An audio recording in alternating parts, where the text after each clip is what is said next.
Akhir Februari 2026 jadi momen ketika api konflik benar-benar meledak.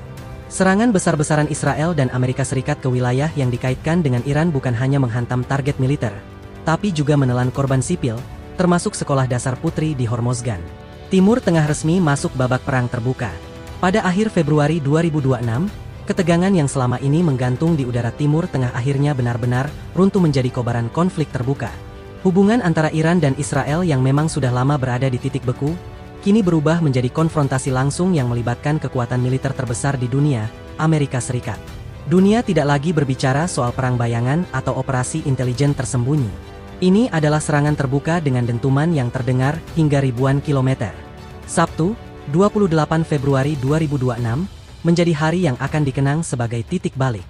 Di saat sebagian besar warga Teheran bersiap menutup hari dengan rutinitas biasa, langit mendadak menyala. Jet tempur melintas cepat, diikuti rentetan rudal jelajah yang menghantam sejumlah titik strategis. Pemerintah Amerika Serikat menyebut operasi ini sebagai Operation Epic Freedom, sementara Israel menamainya Operation Raging Lion. Dua nama berbeda, satu tujuan yang sama, menghantam kemampuan militer dan nuklir Iran hingga lumpuh. Target yang diumumkan secara resmi adalah fasilitas pengayaan uranium, pusat komando militer, serta lokasi yang disebut sebagai basis penyimpanan senjata strategis. Namun realitas perang tidak pernah sesederhana siaran pers militer. Ledakan yang mengguncang kota-kota Iran tidak hanya menyasar beton dan baja, tetapi juga ruang-ruang yang dihuni manusia. Salah satu insiden yang paling menyayat perhatian dunia terjadi di sebuah sekolah dasar putri di Provinsi Selatan. Bangunan yang seharusnya menjadi tempat belajar berubah menjadi puing dalam hitungan detik. Laporan awal dari Islamic Republic News Agency dan Tasnim News Agency menyebut puluhan korban jiwa, sebagian besar anak-anak perempuan dan guru.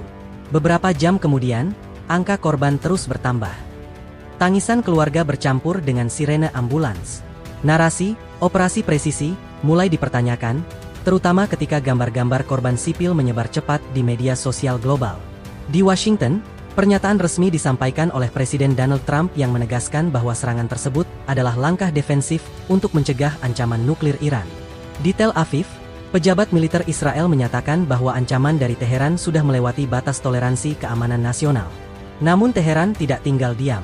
Beberapa jam setelah gelombang pertama serangan, Islamic Revolutionary Guard Corps atau IRGC mengumumkan operasi balasan besar-besaran. Pernyataan resmi disiarkan melalui televisi nasional. Nada bicaranya tegas, penuh peringatan, dan tanpa kompromi. Gelombang pertama rudal balistik diluncurkan menjelang fajar. Langit yang biasanya sunyi berubah menjadi lintasan cahaya menyilaukan. Sistem pertahanan udara Israel langsung aktif.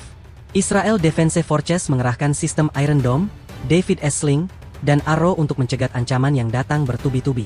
Di kota-kota seperti Haifa dan Tel Aviv, sirene meraung tanpa henti. Warga berlarian menuju bunker bawah tanah.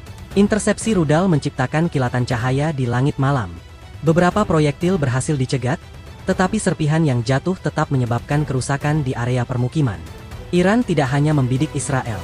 IRGC mengklaim menargetkan pangkalan militer Amerika Serikat di kawasan Teluk. Di Bahrain, markas armada kelima Amerika Serikat masuk dalam daftar sasaran. Di Qatar, pangkalan udara Al-Udeid berada dalam status siaga penuh. Uni Emirat Arab juga merasakan dampaknya. Di Abu Dhabi dan sekitar Dubai, sirene darurat berbunyi. Laporan menyebut beberapa drone dan rudal diarahkan ke area dekat fasilitas militer Amerika. Meskipun sebagian besar berhasil dicegat, kepanikan tidak bisa dihindari.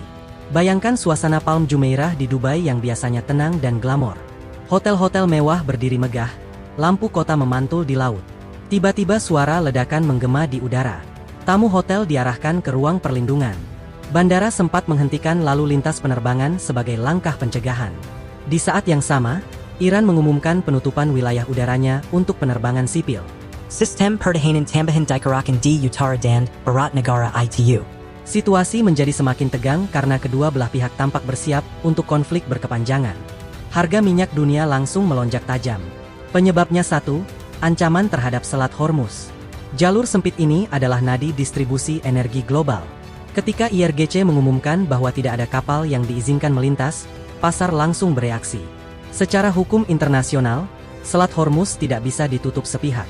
Namun dalam situasi perang, ancaman ranjau laut dan rudal anti kapal sudah cukup membuat perusahaan pelayaran berhenti sejenak. Beberapa tanker memilih berbalik arah, menunggu kepastian keamanan. Di sisi diplomatik, Menteri Luar Negeri Iran, Abbas Araghchi, mengirim surat resmi ke Perserikatan Bangsa-Bangsa. Dalam surat itu, Iran menuduh Amerika Serikat dan Israel melanggar piagam PBB.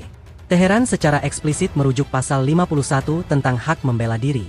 Ini bukan hanya perang rudal dan drone, tetapi juga perang legitimasi di forum internasional. Iran berusaha membangun narasi bahwa serangan balasan mereka sah secara hukum. Sementara itu, Israel menetapkan status darurat nasional. Cadangan militer dipanggil.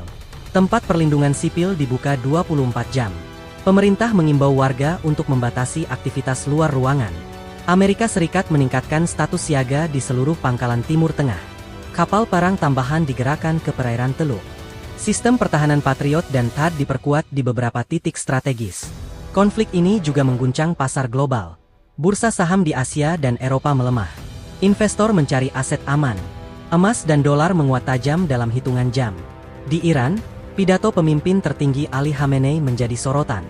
Ia menegaskan bahwa jika Iran diserang, maka balasan akan lebih keras dari konflik sebelumnya. Pernyataan itu kini terasa bukan sekadar retorika. Ledakan lanjutan dilaporkan terjadi di kota Zanjan. Beberapa sumber menyebut adanya ledakan sekunder besar, indikasi bahwa depot amunisi atau fasilitas penyimpanan rudal menjadi sasaran. Ini menunjukkan bahwa serangan bukan insiden satu malam, melainkan rangkaian operasi berkelanjutan. Di Israel, kehidupan sehari-hari berubah drastis. Sekolah ditutup sementara. Pusat perbelanjaan sepi. Transportasi umum beroperasi dengan pengamanan ketat. Di negara-negara Teluk, warga asing mulai mempertimbangkan evakuasi. Kedutaan besar beberapa negara mengeluarkan imbauan perjalanan. Maskapai internasional menyesuaikan rute untuk menghindari wilayah udara berisiko. Analis militer menyebut situasi ini sebagai potensi perang regional penuh.